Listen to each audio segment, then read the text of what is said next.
Hello, welcome to the cybersecurity session on Cybersecurity Awareness Month. Today we have here myself, Janice Parthen, and my co-presenter, Matt Murdoch. And in this session, we'll be discussing cybersecurity risk and trends. So just a little bit about myself, Janice Parthen, a VP within RGP's project consulting services team. And in terms of my role at RGP, my focus has really been focusing on emerging issues around finance and risk, as well as in terms of service innovation. And I'm also the ESG reporting services leader here at RGP. In terms of RGP, RGP is a global consulting company that serves over 2,200 clients, which includes over 3/4 of the Fortune 100. RGP enables rapid business outcomes by bringing together the right people who together can create transformative change. And it's also about daring to work differently to deliver the future of work today. Now, Matt. Thanks, Janice. Hi, everyone. My name is Matt Murdoch.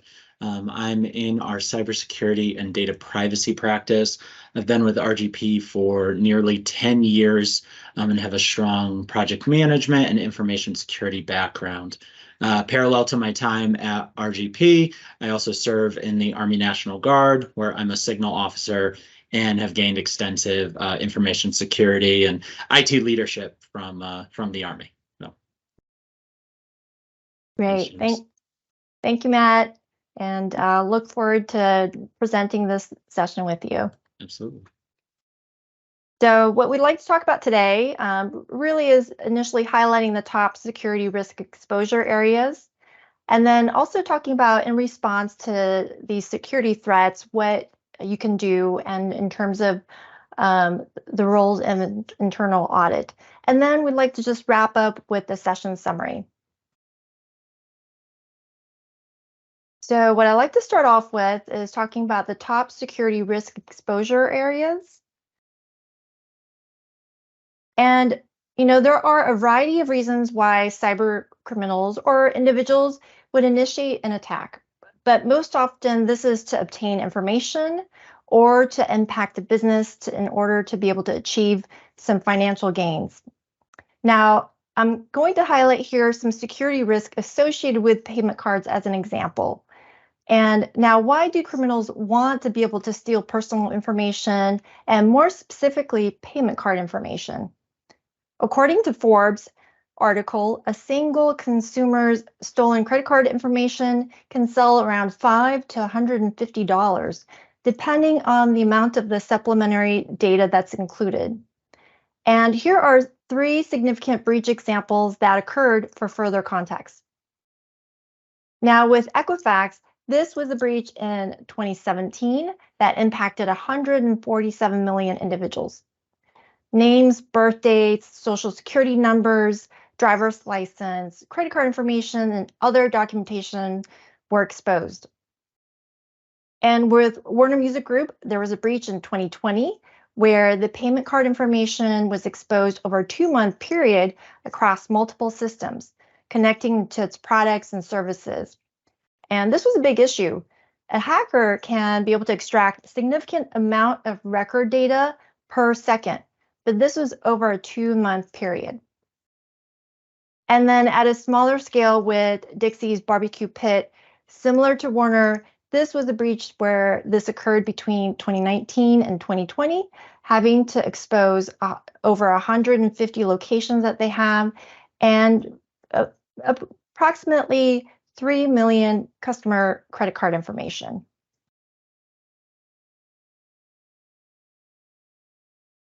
Now, understanding that security breaches can be a major detriment to an organization, the next question may be, what are the top security risks that an organization should be worried about? These figures are from the Verizon 2023 Data Breach Investigations Report, which is an annual research conducted across over 16,000 security incidents and over 5,000 confirmed data breaches. And this is provided across by contributors and sampled across multiple countries around the world. And this research also includes contribution from the FBI and other international investigation centers. So you can see here in the left chart showing the top incident patterns through time, and this year having to be the denial service and system intrusion being the top risk.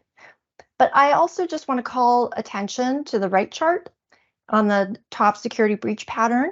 And you can see that there's a transition here from social engineering as the top breach indicator in 2021 to now system intrusion and web application attacks as the top security breach patterns. So Matt, I'm so glad you're here because I like to get your perspective on this. Sure. And if you can elaborate just a little bit more on these top two risk areas, the system intrusion and web application attacks, and why these two types of breaches are occurring more often. Yeah, absolutely. Thanks, Janice. So I think when it comes to web application attacks or system intrusion, the theme pretty much seems to be the same. They're financially motivated.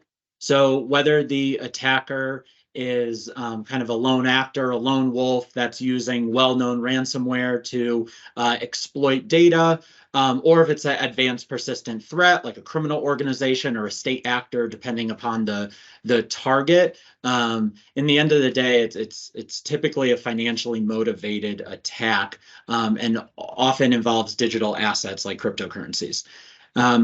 So either way, the more valuable the data, whether that be through trade secrets or personally identifiable information, the more likely a company is to being targeted.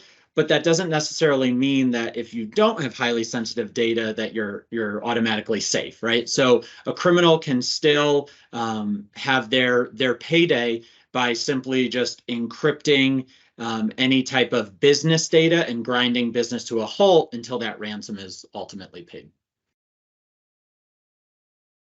Great, thanks Matt for sharing that. So now I'm going to transition over in terms of, and you've kind of provided some initial insights in this, but now digging a little bit further in terms of in response to security threats. And also it's great timing because the SEC also had recently issued a final rule on cybersecurity. So the other activity I just want to be able to bring up is the recent SEC rule on cybersecurity. And this is a significant SEC rule that affects the security and the internal audit community.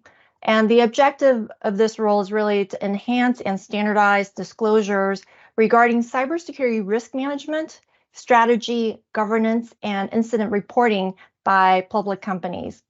So it's now official, and it's finalized and issued in July and effective starting September of this year. But to expand just a little bit more, the rule requires a new Form 8K to be able to report material cybersecurity incidents within a number of business days to confirm materiality, but it's not based on the discovery date. It's based on when you have confirmed materiality. And also in terms of disclosure perspective under the regulation SK is including the disclosing of policies and procedures, the management's role, the board of directors' expertise on how entities are identifying and managing the cybersecurity risk, as well as reporting on prior material incidents. So you can see here the compliance dates are just around the corner. The regulation SK item 106, which is to disclose and describe the company's process for managing cybersecurity threats, is really starting fiscal years on or after 12/15/2023.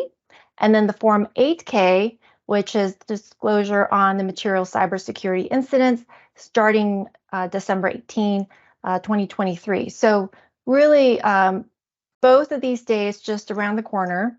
Now, so Matt, typically organizations have already established security programs, but this rule is pretty significant.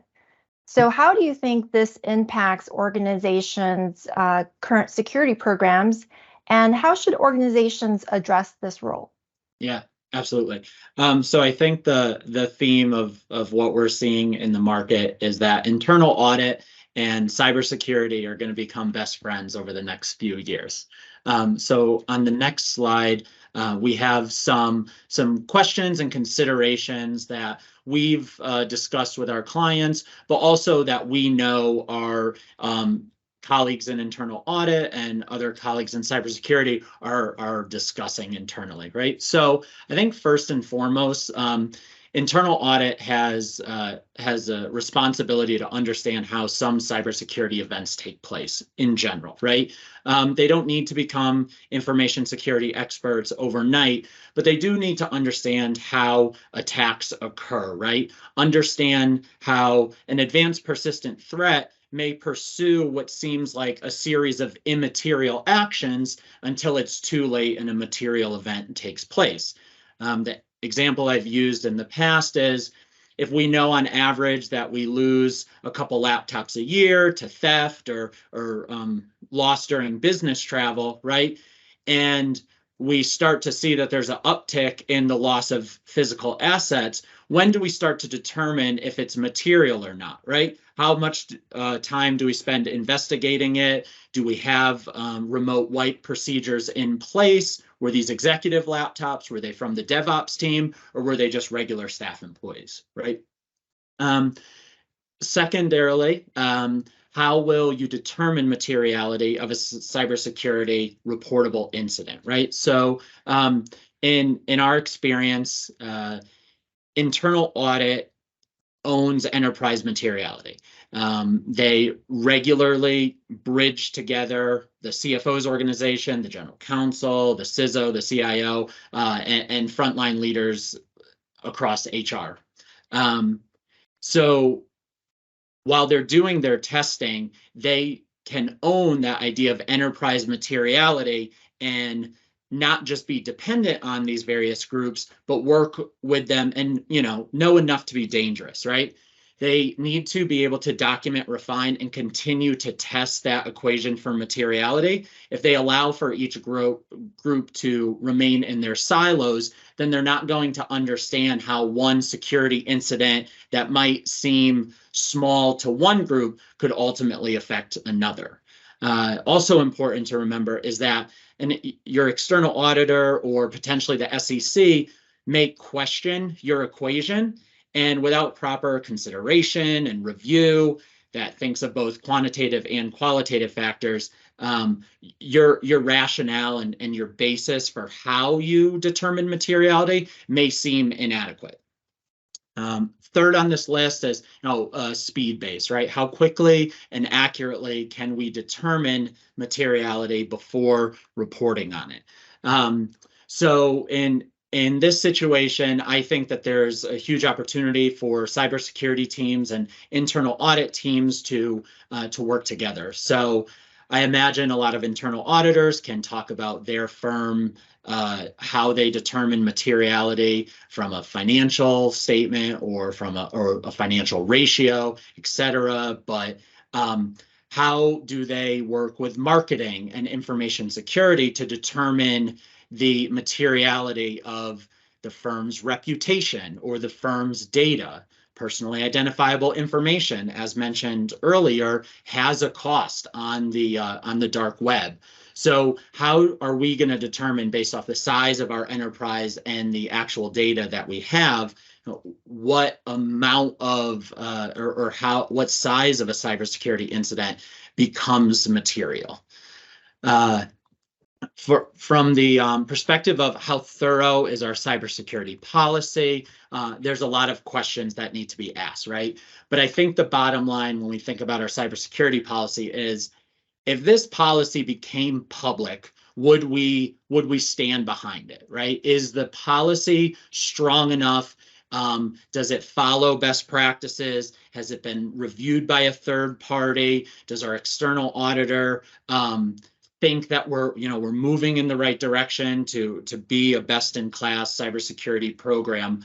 Or is it an afterthought? Is it something we've just thrown together for an audit and we don't treat it as a living and breathing document? I think too, in that policy, especially now that reporting is required of material events, there should be kind of your standard operating procedures in that cybersecurity policy about how we're going to standardize our reporting, and if we're going to work to build either a standard report that can quickly be filled out or a custom report per incident. And the last thing I think will be crucial over the next few fiscal years as companies start to figure out how these new SEC requirements will affect their business is what role will the board of directors play? Is there someone inside of internal audit or cybersecurity that is responsible for training and informing and advising the board on the cybersecurity risks that the organization is accepting? And does the company have a living and breathing description of the board's oversight role in cybersecurity? Great. Thanks, Matt, for sharing your thoughts and considerations on this. Appreciate it, and really like the insights that you provided. So I'm also just wondering, what else can internal auditors do to be proactive to address this rule and just, the risk associated with all this? Yeah, absolutely. Yeah. So this is a huge opportunity to learn and upskill your audit teams, right? I think in general, a internal auditor, whether they have an IT audit background or not, should not be afraid to learn how to speak IT. This is an excellent opportunity to understand more about your company's information systems, more about the policies and procedures that the IT security and the chief information officer's department uses and how they test those plans. And from a risk assessment and kind of a best practices standpoint, I would recommend getting more and more departments involved in your IT security's incident response planning and your tabletop exercises. The act of a tabletop exercise can be very intimidating at first, but from an internal auditor's point of view, they're able to kind of see how the sausage gets made of what does IT security actually do. And then they can use that audit mindset and all of the skills that they've developed from an audit perspective to poke and prod the SOPs used by the IT security team to really get the company more and more into compliance and into a best practices mindset. Internal audit also has a second role in cybersecurity, and building upon the skill set of learning how to speak IT. They're going to be the experts on determining materiality.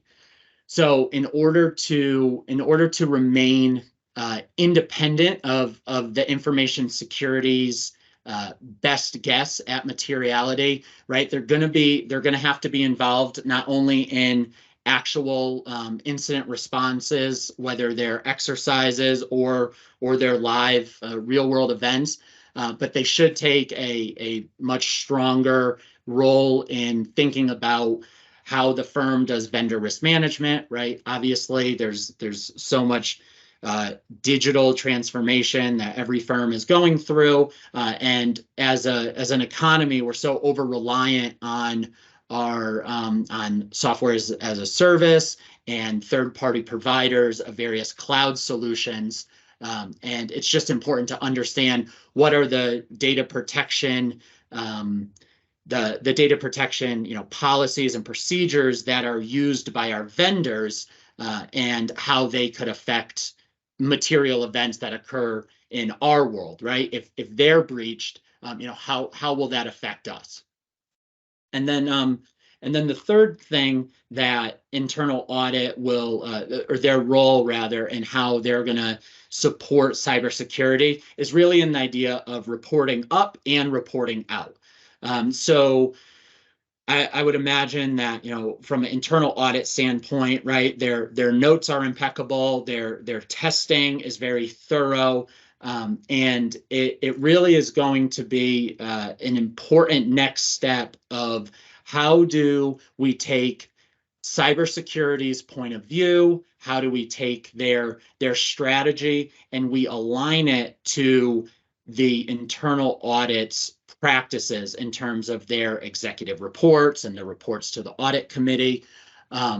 When we think about, the continuous monitoring aspect of cybersecurity, how is internal audit taking those daily reports, those periodic reports, and how are they working them into their controls testing, right? When does internal audit deem something a finding that needs to be examined, right, in more depth? And the only way that they're going to be able to kind of beef up their cybersecurity controls that they test for their colleagues, right, is if they're well educated in kind of the day-to-day of the cybersecurity team. And again, I'll just stress here that from an independent standpoint, you need to be able to understand what the cybersecurity team is working on every single day. If you're not in the know enough, again, if you don't know enough to be dangerous, then you're going to be over reliant on what the Chief Information Security Officers group is saying, and you won't be able to put the cybersecurity group inside of an enterprise risk management type picture. Great. Those are great points, Matt, and appreciate you just walking through that in terms of how this applies for internal auditors, from building the skill set to reporting and providing that transparency. So now just wanting to wrap up in terms of this session and what we've already presented. We provided a list of the services that RGP currently provides. Can you highlight some of these services briefly and just as kind of a session wrap up? That would be great. Yeah, absolutely. Thank you, Janice. So I would say that our work really fits into a few different buckets across cybersecurity, data privacy, and the payment card industry data security standard framework. We provide assessments, audits, and then program development. This could be helping out a company that historically has not invested in their cybersecurity program, and we support them kind of start day one building out a program all the way to working with best in class cybersecurity programs, and we're that third party that walks them through a tabletop exercise, and we're throwing everything at them to see if their program is as mature as they believe it is, right?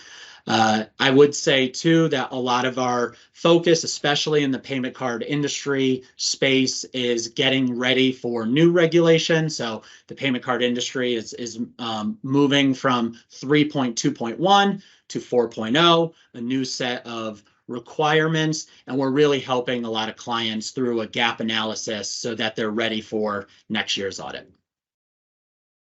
Great. Thanks, Matt. And also just want to highlight, if you have questions, we have the contact information there as well. If you wanted to explore further on some of those services that Matt just highlighted there. So with that, this is for Cybersecurity Awareness Month. Thank you for listening today, and this concludes our session. Thank you, Matt, for your time and presenting with me today. Excellent. Thank you so much. Great. Thank you.